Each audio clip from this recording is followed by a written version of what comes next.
Overcoming adversity. I'm a straight, white, upper middle class male. What the fuck do I know about adversity? You know? My life on the surface that you can see, the smiling face that I've portrayed to the world for the better part of 35 years, has not been the reality that I've lived from, the place that I've experienced, the emotions and the thoughts that I've had to navigate to get to a place where I'm standing on the stage. And God bless you for shaking your head, man, because this is so fucking hard for me to say this in a room full of strangers. Yeah, thank you. You see, the things that I'm about to share with you, I've said to other people, but I've never said them in such a public place. And I believed for so long that the things I'm about to say, if I shared them with you, you would ostracize me. You would shame me. You would tell me what I deeply feared inside, that I was no fucking good.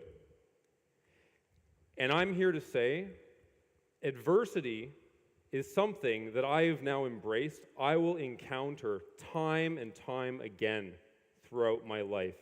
As long as I'm breathing, there's going to be something that's biting at my ass, right? Something in my brain telling me, you're no fucking good. A clenching in my chest saying, what are you doing? Who do you think you are to stand up and tell anyone anything about anything? It's so humbling, and my heart is filled with so much gratitude to stand here and say to you with 100% confidence and love and grace that where we find ourselves right in this minute is the perfect place to share from with humility, with vulnerability, but with confidence. When we do that, we share our love with the world. And anyone who's willing to meet us there, and I feel met by all of you right now. This is so fucking amazing, guys. God bless you.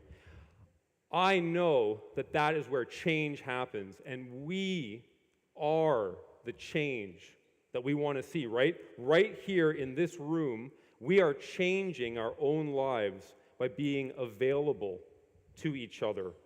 And we can walk out of here, and we can share that love with any person that we meet, a stranger on the street, a loved one at home, a phone call to a friend. It is so fucking simple. And if you're not a little taken aback with all the swearing, I apologize. That's a trick that I picked up in my 8 years as a high school teacher. You know what was surprising? The average high school student doesn't care about Romeo and Juliet as much as I did. But if I threw in a few fucking Montagues this and goddamn Capulets that, they would listen, you know? They would listen, you know? Briefly about me, right? Growing up, I thought I had nothing of value to offer.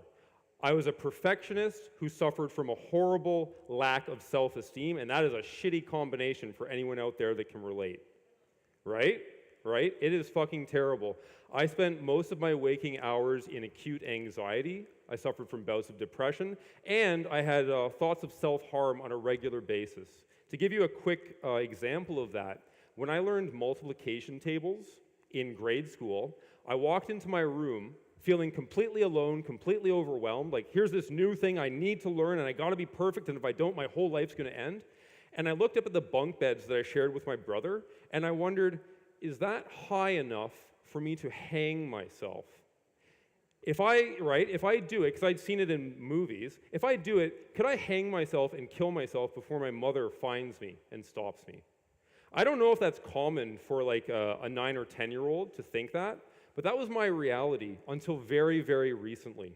I had to suffer for a long time before I learned to embrace that sharing my vulnerability was the only way that I would get connection and love from other people. And quickly, I want to share a story of where I'm at now. As I mentioned, I was a high school teacher in Toronto for 8 years. And in my last semester of teaching this past fall, I sat on my desk like this, next to a 16-year-old man who always presented himself as being cool and confident, like the life of the class. And he told me how he came from an alcoholic home. He told me how he loved his parents, but he hated the way they made him take over all kinds of responsibilities he didn't feel equipped to handle. And I sat there and held space for him and told him, your emotions are healthy. You're having a healthy reaction to an unhealthy situation. You need to talk to your friends and people you trust.